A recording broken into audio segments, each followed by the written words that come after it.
Antoine Walker made $108 million playing in the NBA. He bought a $4.1 million mansion for his mother. He had a $350,000 Maybach in the driveway. He never wore the same designer suit twice. And in 2010, he filed for bankruptcy with $12.7 million in debt. He had to sell his championship ring just to stay afloat. Now you might be thinking, I'm not an NBA player. I don't have $100 million to blow. But here's the thing. The same mistakes that destroyed Antoine Walker's fortune are the exact same mistakes that destroy a $100,000 nest egg, just on a smaller scale.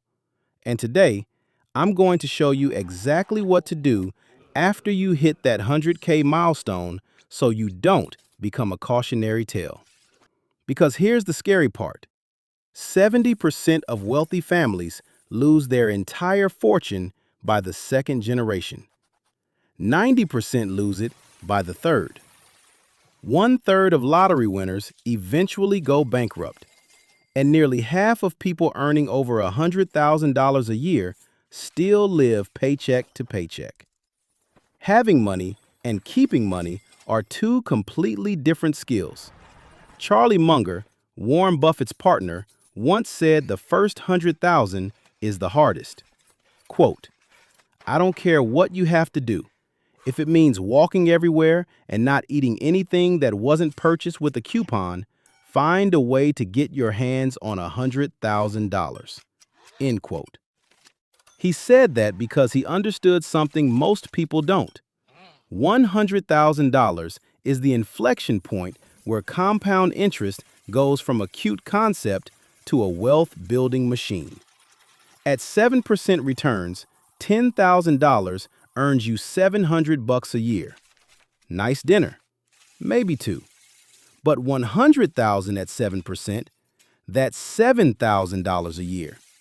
Your money is now earning more than most people's monthly car payment. And from here, everything accelerates. The second 100,000 takes about 5 years instead of 8. The third takes even less. By the time you're going from 600,000 to $1 million, it happens almost automatically. But only if you don't mess it up. So let's talk about how people mess it up. Mistake number 1, lifestyle inflation. You hit 100K and suddenly that Honda Civic feels embarrassing. You deserve a BMW, right? You've earned it. The average new car in America costs $50,000 with a $748 monthly payment stretched over 68 months. That's almost $54,000 gone from your investment account to buy a vehicle that loses 20% of its value the moment you drive it off the lot. And it's not just cars. 18 million American homeowners are what's called house poor. They spend over 30% of their income on housing. Half of those spend over 50%. They have a beautiful house and zero financial flexibility. One layoff away from disaster. Here's the thing about lifestyle inflation. It doesn't feel like a mistake when you're doing it.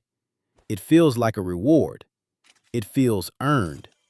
But every dollar you spend on lifestyle upgrades is a dollar that can't compound. And at 7% returns over 30 years, every dollar you don't invest costs you $7.60 in future wealth. That $50,000 car, it didn't cost $50,000. It cost $380,000 in retirement money. Mistake number 2, keeping too much cash. The national average savings account pays 0.39% interest. Inflation right now is around 2.7%. That means your money is losing over 2% of its purchasing power every single year, just sitting there. $100,000 in a savings account becomes the equivalent of $41,000 in purchasing power after 30 years.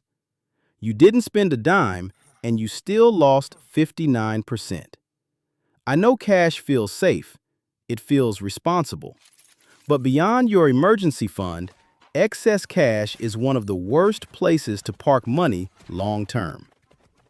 Mistake number 3, trying to beat the market. In 2024, the S&P 500 returned 25%.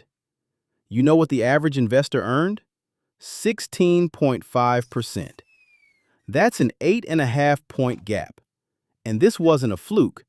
2024 marked 15 consecutive years of average investors underperforming the market.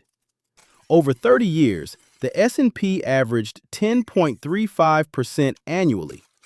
Average investors? 3.66%. They lost almost 7 percentage points per year to bad decisions. What decisions? Panic selling during downturns, buying high when everyone's excited, chasing last year's hot stock, trying to time the market. Missing just the 10 best trading days over 20 years cuts your returns in half. And here's the kicker. 7 of the 10 best days typically happen within 2 weeks of the worst days. So if you sell during a crash, you almost always miss the recovery. The research is brutal. 90% of actively managed funds underperform their benchmark index over 10 years. 90%. Even the professionals can't beat a simple index fund. But somehow, everyone thinks they'll be the exception. Mistake number 4, ignoring taxes. The average equity mutual fund loses 1.48% of returns annually to taxes.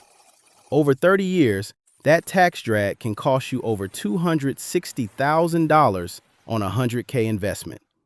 That's money you earned, money that grew, and money the government took because you didn't plan properly. Tax-advantaged accounts exist for a reason. In 2025, you can put $23,500 into a 401k, $7,000 into a Roth IRA, $4,300 into an HSA if you have a high-deductible health plan. That's over $34,000 per year that can grow tax-free or tax-deferred.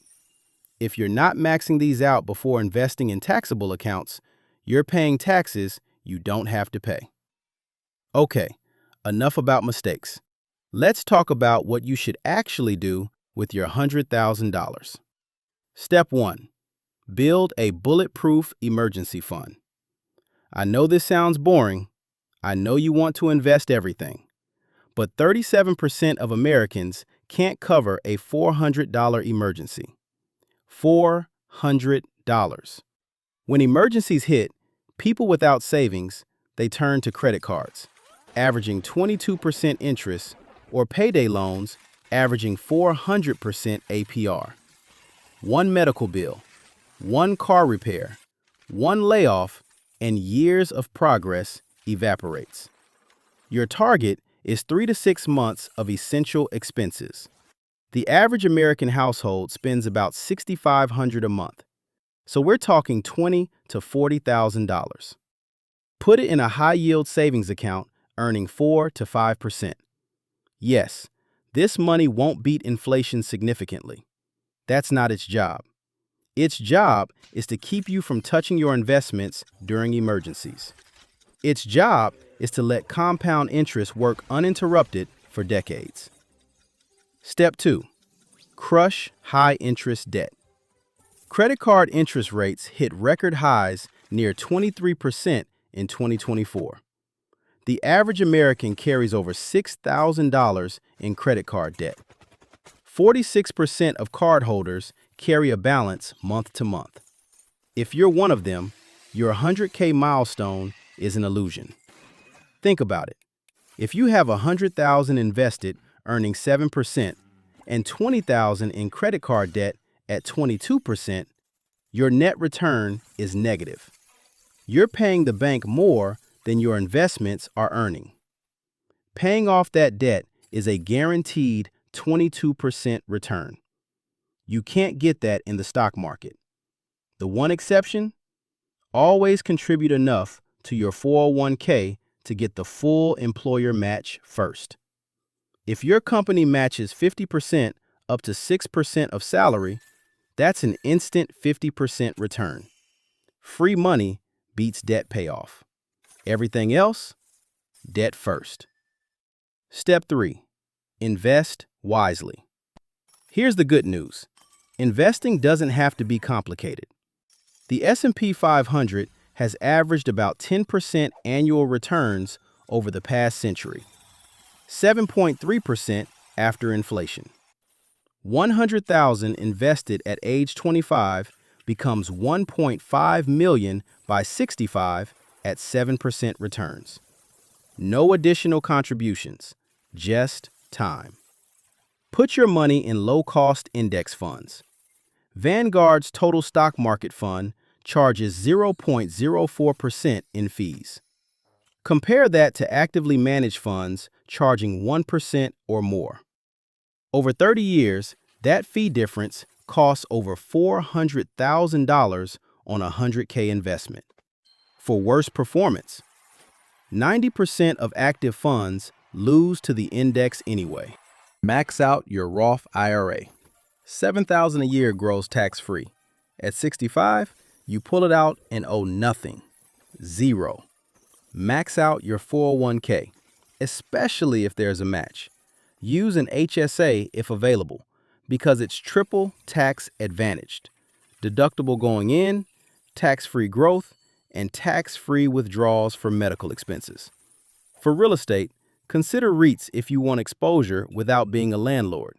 Real estate investment trusts have averaged nearly 12% annual returns since 1972 and provide diversification beyond stocks. Step 4. Diversify to manage risk. Putting everything in one stock, one sector, or one asset class is gambling, not investing.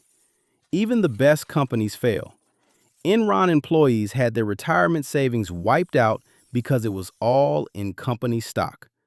A simple diversified portfolio might look like this: 60 to 80% in a total U.S. stock market index, 10 to 20% in international stocks, 10 to 20% in bonds, increasing as you age, 5 to 10% in REITs for real estate exposure. Rebalance once a year. Don't overthink it. The classic rule of thumb is subtract your age from 110 or 120 to get your stock percentage. If you're 30, that's 80 to 90% stocks. If you're 50, that's 60 to 70%. More conservative as you approach retirement because you have less time to recover from crashes. Step 5. Know when to get help. 27% of Americans use financial advisors. Vanguard research suggests good advisors add up to 3% in annual returns, mostly by preventing behavioral mistakes. Keeping you from panic selling during crashes can be worth more than the 1% fee they charge. But not all advisors are equal. Look for fee-only fiduciary advisors. Fee-only means they charge you directly, not commissions from products they sell. Fiduciary means they're legally required to act in your best interest, not just recommend suitable products. If you're earlier in your wealth journey or have straightforward needs, robo-advisors like Betterment or Wealthfront charge about 0.25% and provide automated rebalancing, tax loss harvesting, and diversified portfolios. It's professional management at a quarter of the cost. Now let me give you specific advice based on your age. If you're in your 20s with 100K, you have a superpower called time. 40 years of compounding turns 100,000 into 1.5 million at 7% or 4.9 million at 10%. Your strategy should be aggressive. 90% stocks, 10% bonds. Max your Roth IRA because tax-free growth over 4 decades is insane. Take calculated risk with a small portion for learning, but keep the bulk in boring index funds. You can afford market crashes because you have decades to recover. If you're in your 30s, you're in the sweet spot. Still have 30 years of compounding, probably earning more than your 20s. Focus on maxing all tax-advantaged accounts. Start thinking about major goals like home ownership. Consider increasing diversification slightly. 70 to 80% stocks. Your 100K becomes 760,000 by 65 at 7%. If you're in your 40s, the urgency increases. You've got 20 to 25 years. Start shifting to 65 to 75% stocks. Make sure you're on track for retirement. Fidelity suggests having 3 times your salary saved by 40 and 6 times by 50. Use catch-up contributions if you're behind. Consider working with a financial advisor to optimize your strategy. If you're in your 50s, capital preservation becomes more important.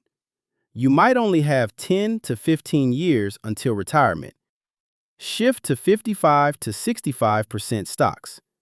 Absolutely use catch-up contributions.